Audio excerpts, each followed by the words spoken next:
অযোধ্যায় রাম মন্দির উদ্বোধনের দিন কলকাতায় তৃণমূলের সম্প্রীতি মিছিল।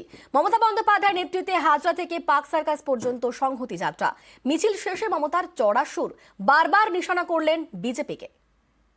आग जलाना बहुत आसानी है, लेकिन आग निभाना बहुत कठिन होता है।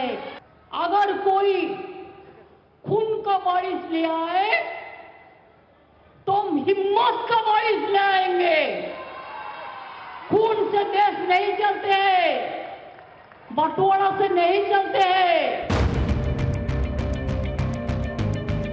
সোমবার অযোধ্যায় রামলালার প্রাণ প্রতিষ্ঠা, সেদিনই কলকাতায় সংহতি যাত্রায় মমতা বন্দ্যোপাধ্যায়।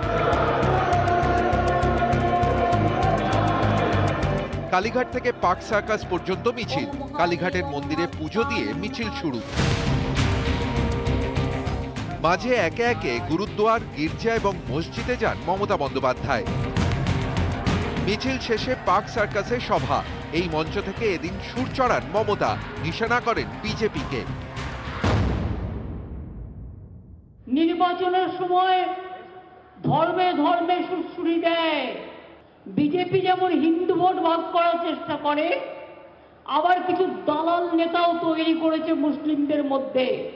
তারাও গিয়ে যাতে মুসলিম ভোট ভাগাভাগি হয় তার জন্য টাকা নেয় এবং ভাগ করবার চেষ্টা করে। আমি এটা করি না।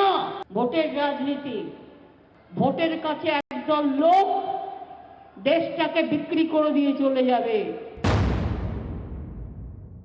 वोट का महीना पहले ऐसा पॉलिटिक्स मत करो जिसमें गरीबों को मार के, गरीबों को खून से आप प्रसाद बना के आप जो भी मर्जी कर सकते हैं।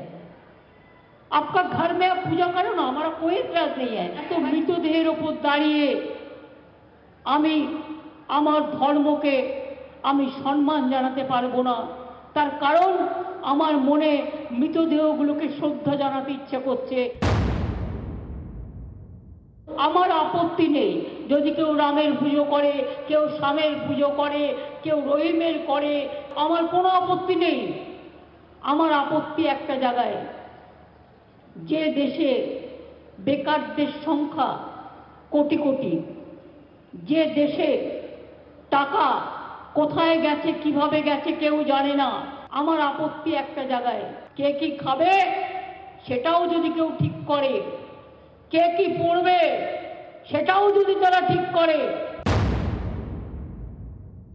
যারা দক্ষিণেশ্বরের স্কাই ওয়াককে ভেঙে দিতে বলে, তারা কোন মুখে বলতে পারেন হিন্দু ধর্মের প্রবর্তক হতে পারে?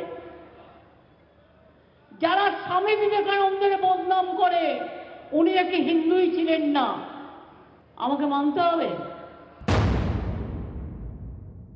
আমি রামের বিরুদ্ধে নই, আমি রাম সীতা দুজনকেই শ্রদ্ধা করি। তোমরা সীতা দেবীর নামটা তো একবারও বলো না, তার মানে কি অ্যান্টি উইমেন? সীতা না থাকলে রাম হয় না। নিউজ 18 বাংলা।